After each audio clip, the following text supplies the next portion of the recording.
putting in the same effort as mom and dad was for you, like, it would be known. Just respect and discipline and just equal effort all around.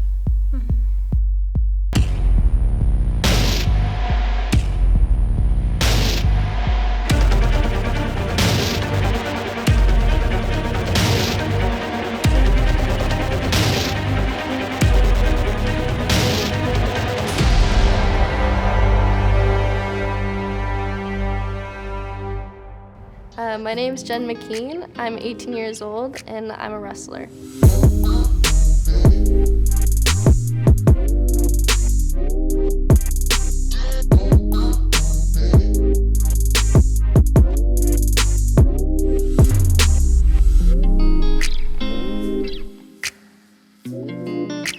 So I started wrestling around the age 11 or 12, near grade 8. And I started because I used to do Jiu-Jitsu at the same dojo. And then I got into high school because of my coach, Tim. He convinced me and sort of pushed it onto me. Probably because I kept beating up all the guys. And he pretty much always told me he had potential in me. And I always kept up with everyone else, and even starting out as performing Jiu-Jitsu, I would always try and excel and keep up with even the people who've been doing it for years. And then from there, we started a club out of mine and my friends' wrestling career. Pathway Wrestling Club has been open for about 6 years now, and it started with Paul and I, so we have been freshly open. That's why it's so small and so confined. It's just outside of Ottawa in Stittsville, Ontario. So my end goal is pretty much to just wrestle to have fun, but I'd love to go to the Olympics and Worlds and stuff like that.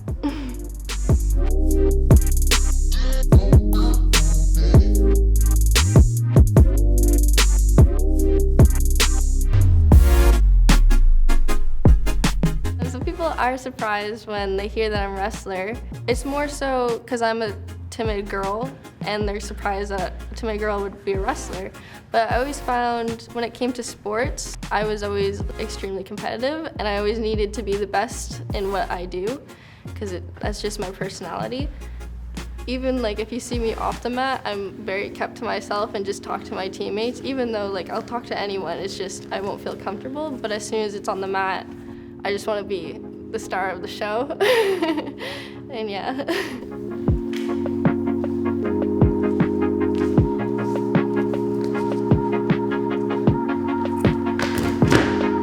Wrestling, it's just a lot of adrenaline and a lot of nerves, but it's a good feeling. If I'm not nervous before a match, that I know I won't do my best. I find I need the adrenaline, I need the nerves in order to perform my very best, or else I'm not caring enough or thinking too much about the match ahead.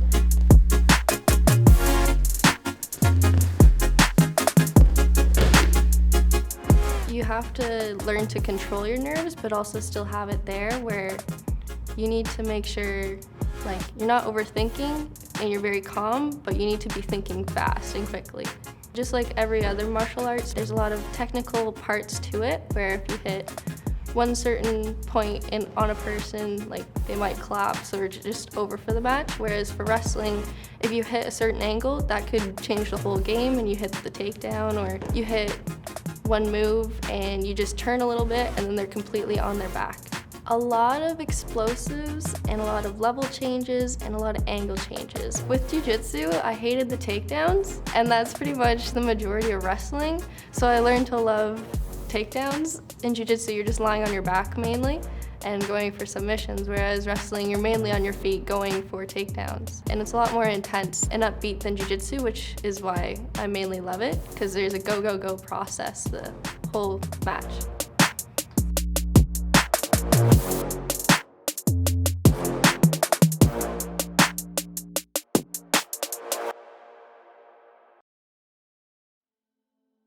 The childhood you grew up with too, you're always surrounded by family, at the boat, love of Halloween, and animals galore, right? I think we always had a pet. this is how you will find Jenny most afternoons after a long training session. She looks just like that. Well, that's how you'll see Heather. Yeah, beer in my hand. So when I first started Jiu-Jitsu, which was near end of grade 7, my father had a heart attack.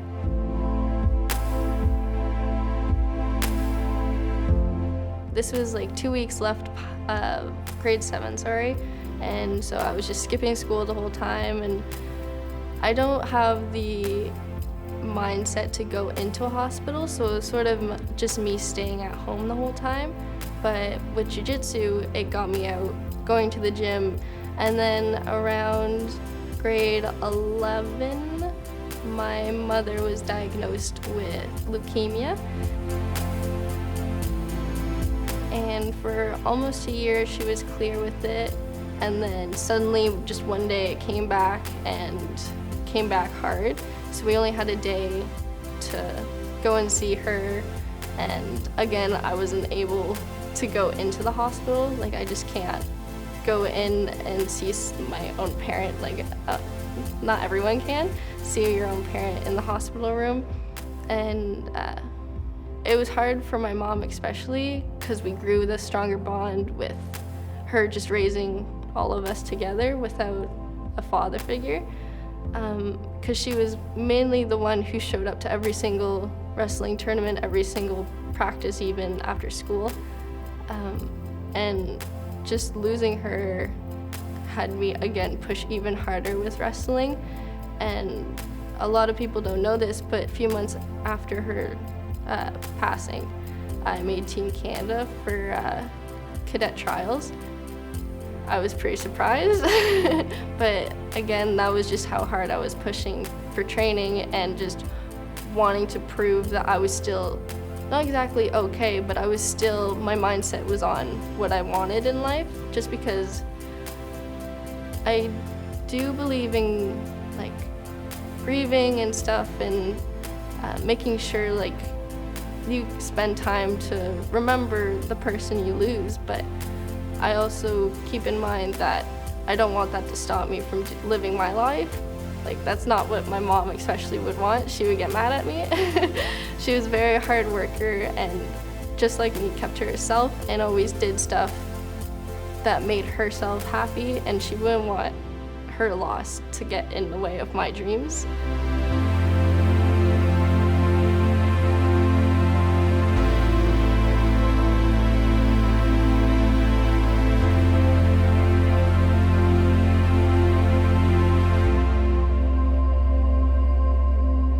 My siblings have always been the tightest people in my life, especially with the age gap. They're both older than me, like over 7 years.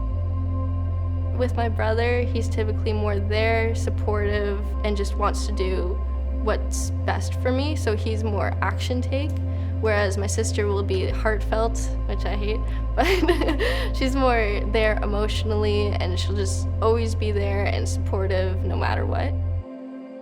We have a great dynamic anyways, but especially like a loss of 2 parents, it has brought us closer.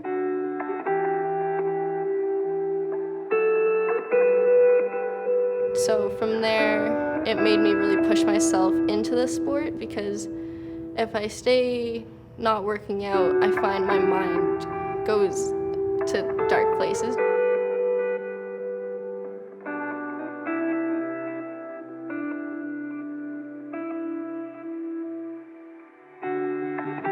I was there every single day practically, either weightlifting or wrestling or MMA. Like, no matter what, I was at the dojo, and it was amazing because it always, again, the team always made me happy, and especially Tim being there, it was like, we always joke around, he's like my other mother. He's not a substitute, but he's pretty much always there for me. It was hard for me to open up to people, especially when it's personal problems. I usually keep it to myself because I don't want them to feel like sorry for me, I guess. So the biggest thing when I lost my mom, Timmy was not on me to like, oh, I'm here for you and stuff like that. He was sort of laid back and just opened up the dojo to me like anytime I wanted to, and just whenever I needed someone, he would always be there. So that stood out to me a lot. And pretty much he was just always reassuring me, like growing up, I didn't have someone to tell me like how well I was doing, and just to keep pushing and just recognizing how much I do, because I don't even recognize it. But with his reassurance, like, it helps a lot, and it just, yeah, it stood out.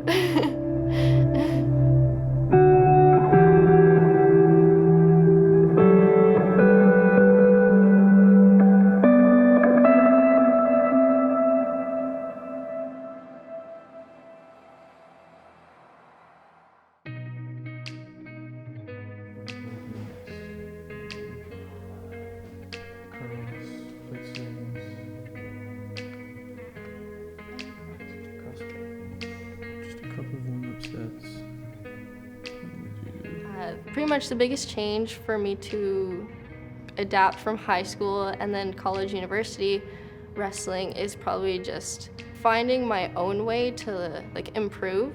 So from high school, I would just rely on Timmy to just tell me my changes and just rely, like, not even ask about what type of technique we're gonna work on or even explosives or weightlifting or anything. But now I'm looking into my own like programs and seeing how I'm gonna adapt to explosives or how I'm gonna improve my cardio.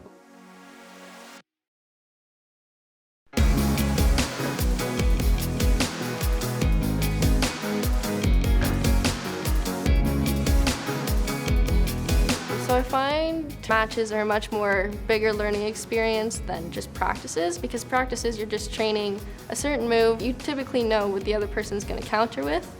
Whereas with a full match from a different team, you're gonna not expect what you're used to. So if you do a shot and they counter differently than what your team's used to, you can take that, bring it back to your dojo, and then learn from there. And with the new moves thing, Timmy has Paul and I doing, like, we learn a move at the beginning of the season, we train throughout the season using it, and if we excel and whoever wins, like using the most amount of moves on that, wins a prize. So we're very competitive in that way, but keeping it fun. So the moves that we've done are spladles. My first time at nationals, I spladled a senior national champ. And then the second move that we did was a bow nickel. He's a Olympic US wrestler, and he reached out to us to say like good job and stuff like that when we posted it. So I think that's pretty cool. For such an independent sport on the mat, it's extremely like team wise, because you see them beforehand, afterhand, practice with them, just everything. So you need that connection. And that's why I like our club so much, because it's small and it's extremely well bonded and connected. You keep the same pace, and there's always like a strive for improvement, always progression. Like, you all want the same goal. Even if like someone's not doing competitive wrestling, you still want the person who's doing competitive wrestling to go and excel and train with them pretty well.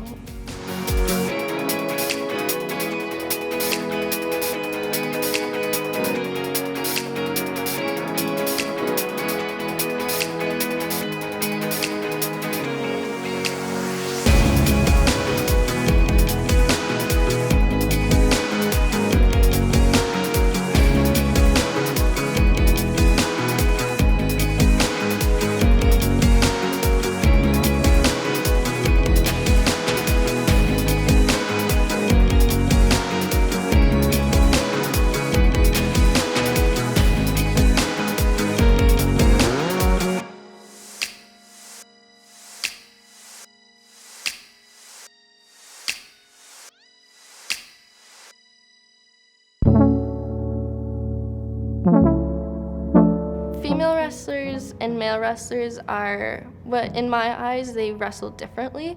They shouldn't be viewed together.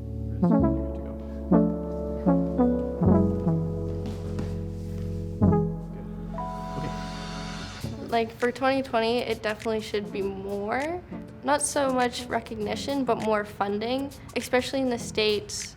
Like, they are just opening up to women's college wrestling, which is unbelievable, especially if you ask any US coach, they say women should be in college wrestling. It's just the past of people not wanting to watch female professionals do their work, which, I don't know. There is enough recognition, but not so much action, especially when it comes to wrestling. There's not enough female wrestling, more so, oh, it's a guy's sport, and it should be pretty much accepting for all, because it's a sport, it's not a genderized category.